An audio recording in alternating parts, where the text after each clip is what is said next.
Mansour Abdul-Malik coming in at -115, going up against Yusri Belgaroui, who comes in at -105.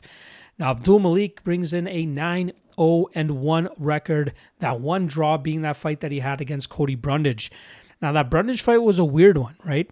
Two judges scored round one for Brundage. It was a very apprehensive showing from both guys, as it seemed like they were both kind of careful about the amount of power that was coming back their way. Then we started to see them open up a little bit more in the second round, and that's where Abdul-Malik had more success. And then in the opening seconds of round three, we saw a headbutt that started the finishing sequence. And on the night, we saw Abdul-Malik win by TKO, but Brundage ended up appealing that loss and managed to get the fight changed over to a draw. I believe retroactively, the commission took a point away from Abdul-Malik, which ended up causing the fight to go to a draw. Regardless, Abdul-Malik returned to his finishing ways last time out as he just walked through Antonio Trocali and got a standing guillotine finish in the first round. Easy win for Abdul-Malik there. He's a solid fighter, right? He's very explosive, has a ton of power, ungodly athleticism, which has obviously gotten him a lot of those early wins in his career. But as we see him take steps up in competition, face guys that are not going to be intimidated by his power or his strength, we'll see guys actually start to fight back a little bit, just as Cody Brundage did in the first round of their matchup. And we're slowly seeing Abdul-Malik fight tougher and tougher competition, with the exception of Antonio Trocali. He's a solid athlete. Now it all comes down to whether those skills are really starting to line up with his physical capabilities to know if this guy can be a true contender in the middleweight division. And he's only 28 years old.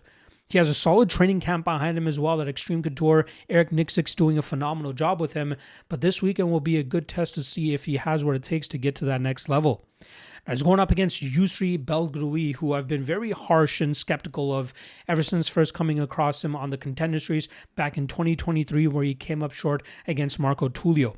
That night, he couldn't really deal with the power striking game of Tulio, nor the grappling that Tulio ended up bringing into that fight. He ended up losing it.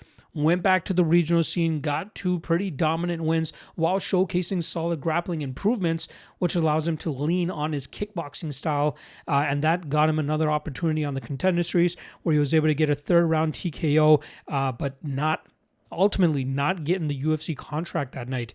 Luckily for him, an opportunity on short notice came up against Azamat Bakoyev, and then we saw visa issues hinder Belgaroui from getting to that matchup.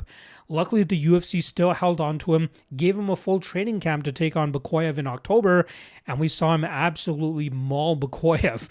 Bakoyev could not sniff a takedown there. Belgaroui showcased his heavily improved takedown defense game.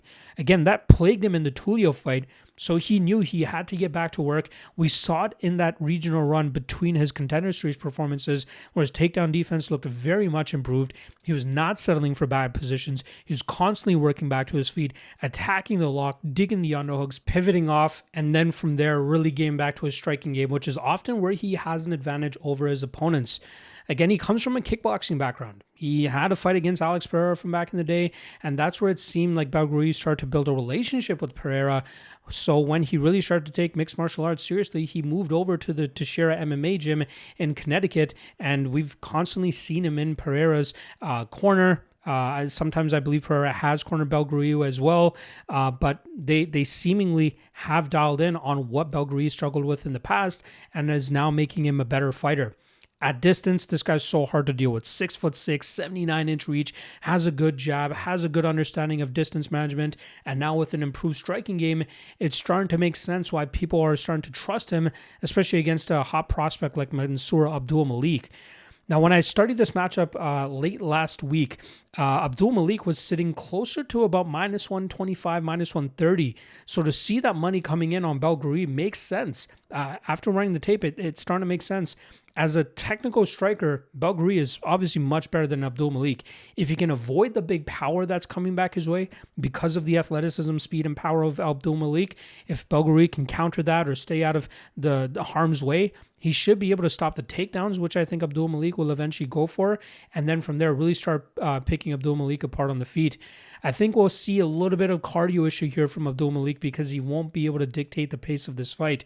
I think as he starts to get a little bit comfortable, he's going to get popped in the mouth with a jab. And I think that's what Belgaroui will be successful with, picking Abdul-Malik apart. And I think that leads to Belgaroui winning this fight by decision.